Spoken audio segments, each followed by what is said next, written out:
nandito sa akin yun guys, yung pinaka the best, pinakamura na 5G phone na pwede nyo mabili sa buong mundo. This is a ZTE Blade A75 5G. Kung makikita nyo naman guys, nasa box na yung presyo. 5,450. Tapos minsan 4,990 lang siya sa online. Ganon kalupit. Well, ano nga ba talagang mga downside dito? Meron nga ba? Puro maganda nga ba talaga yung nandito sa phone na to? O baka meron siyang mga tinatagong kapangitan? Well, medyo matagal ko rin na-review etong phone na to, kaya naman tara, pag-usapan natin dahil nga magkaroon tayo ng quick unboxing and review. And we will start in 3, 2, 1. Tingnan natin kung sulit nga ba talaga to.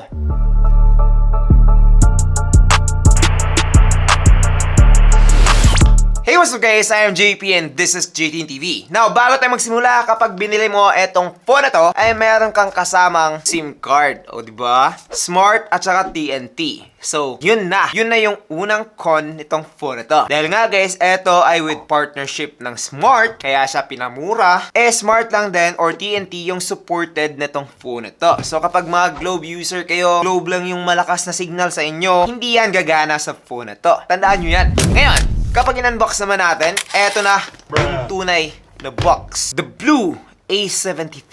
O, diba? Parang mas premium to. Eto talaga kasi yung original. Eto, dagdag lang to. Dahil nga, provided na siya ng Smart. But yes, kung makikita nyo dito sa itaas guys, 4GB of RAM that is expandable up to 8GB. At saka, 128GB na po yung kanyang storage. Meron ding mga specs dito sa ibaba, pero hindi ko na yan iisa-isahin. Unbox naman natin kasi I'm pretty sure na marami nang nakita na review nito. Rekta na tayo. Una, pagdating sa kanyang box, kumpletong-kumpleto na to. Meron siyang quick start guide dito. Meron din siyang screen protector, pero hindi to tempered glass guys. Medyo mahirap tong ikabit. Maraming bubbles. Also, meron din siyang peanut jelly case and clear po siya, pero as of now, parang naninilaw na. Bad sign.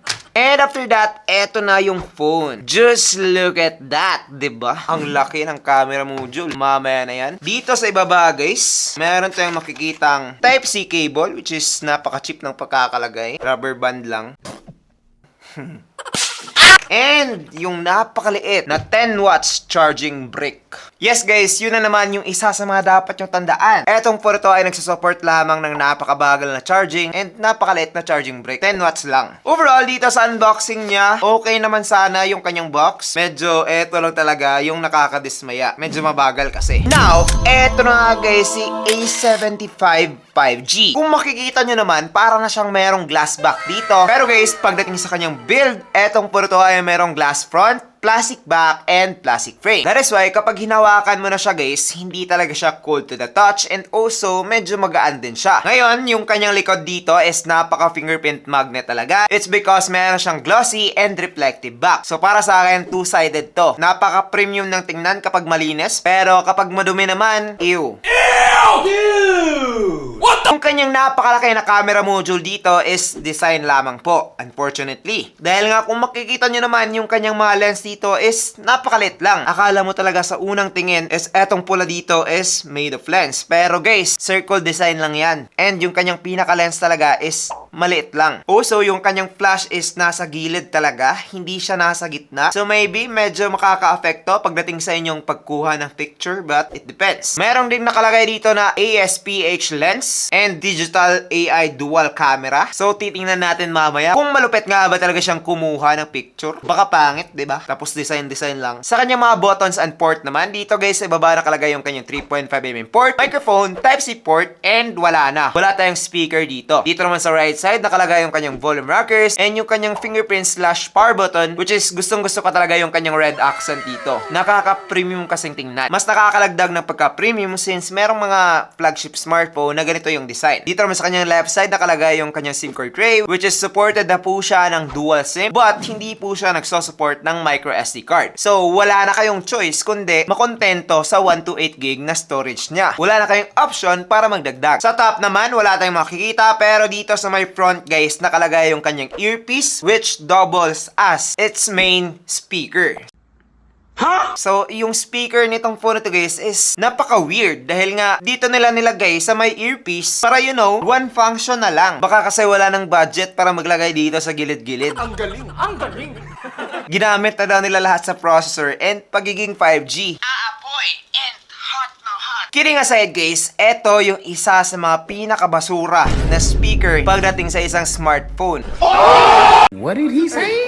Nilagay ba naman kasi lahat dito sa earpiece? And syempre, napakalit lang ng speaker na pwedeng ilalagay dito. Pwede sana to kapag secondary speaker na to. Pero guys, main speaker kasi. Kaya naman, yung makukuha mong sound dito sa phone na to is mahina, pangit yung quality, and para sa akin, basura talaga. So overall, pagdating dito sa kanyang build quality guys, kung makikita nyo naman ang kapal nitong phone na to. Kapag ikukumpara natin siya dito kay Infinix Hot 50 Pro Plus, parang doble na yung kanyang kapal. Tapos napakalaki rin ng kanyang umbok dito guys na kanyang camera module. That is why hindi talaga siya pwede kapag wala siyang case. Kasi grabe yung wobble niya kapag ginagamit mo siya sa flat table. Overall guys, maganda talaga siyang tingnan. Pero kulang-kulang siya pagdating sa feature. Unang-una, hindi siya supported ng SD card. Mahina yung speaker niya. And napakalaki lang talaga ng kanyang camera module. Tapos, ang liit ng lens. Eto na, babawi na siya dito. Pagdating sa kanyang display guys, meron na po siyang 6.6 inch IPS LCD display with 720p HD plus resolution and 120Hz refresh rate. So kanyang 120Hz dito guys is napaka-smooth talaga. Kapag kayo nag-scroll, napakabilis niya and wala talaga kayong mapapansin ng mga lags or delays habang ginagamit etong phone na to. It's because of the 120Hz refresh rate. Also, kung napapansin nyo naman, medyo pantay-pantay lang talaga yung kanyang bezels. Except na lang dito sa may ibaba which is merong konting chin. But yes, for its price na 5,000 pesos, okay na talaga to. And hindi ko nga siya napansin na 720p lang siya. Dahil nga medyo sharp naman yung tingin ko dito sa kanyang display. So it means na maganda yung pagkakagawa ng display nitong ZTE A75. Pwede nyo tong gamitin habang nanonood kayo ng mga movies, videos, things like that. Okay na to guys para sa akin. Especially for its price, it's one of the best. Now, here is the real deal. Pagdating dito sa kanyang performance guys, medyo outdated lang siya pagdating sa kanyang OS since meron pa rin siyang Android 13. Pero pagdating sa kanyang processor, etong po nito ay merong Unisoc T760 6nm processor with octa-core CPU up to 2.2 GHz and Mali G57 naman pagdating sa kanyang GPU. So kung hindi kayo masyadong familiar pagdating sa Unisoc, etong T760 is kapantay lang po halos ng G99 and G100. And pagdating sa gaming, performance, halos same lang talaga. Kung makikita nyo naman dito sa Mobile Legends, napaka-smooth, napaka-playable, wala talagang lag na makikita dito kay A75 5G. Especially kapag ginamit mo yung smart sa malakas na lugar, di ba? Smooth na to as long as maganda yung signal ninyo. Ngayon, kung globe ka naman, edi kawawa ka. Especially kapag binili mo talaga tong phone na to, tapos globe lang yung malakas sa inyo, wag na lang.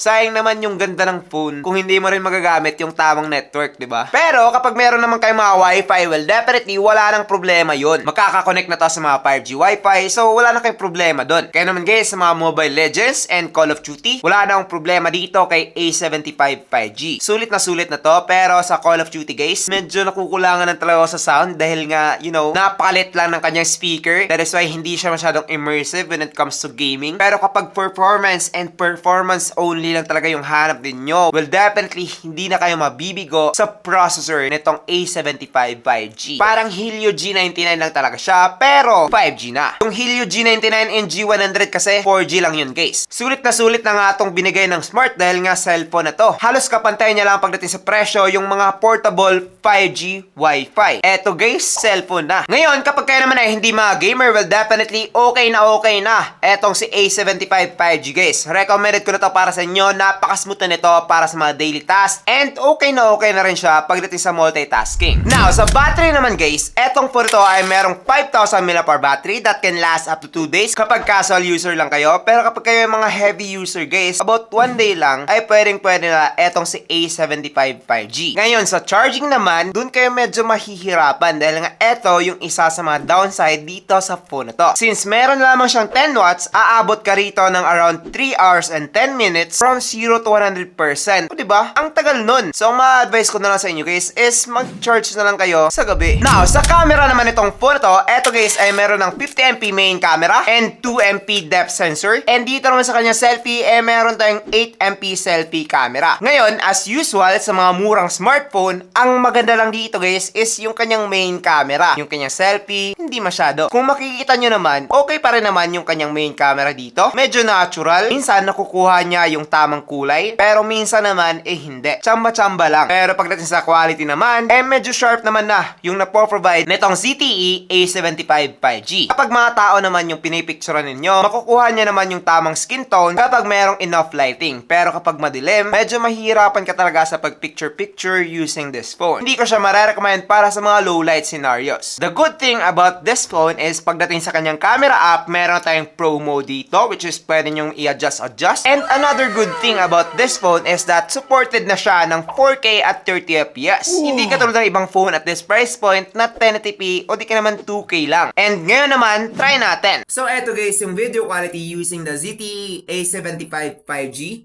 4K at 30 FPS. So ano sa tingin nyo? Okay ba? Comment down below. Ngayon, try naman natin yung selfie.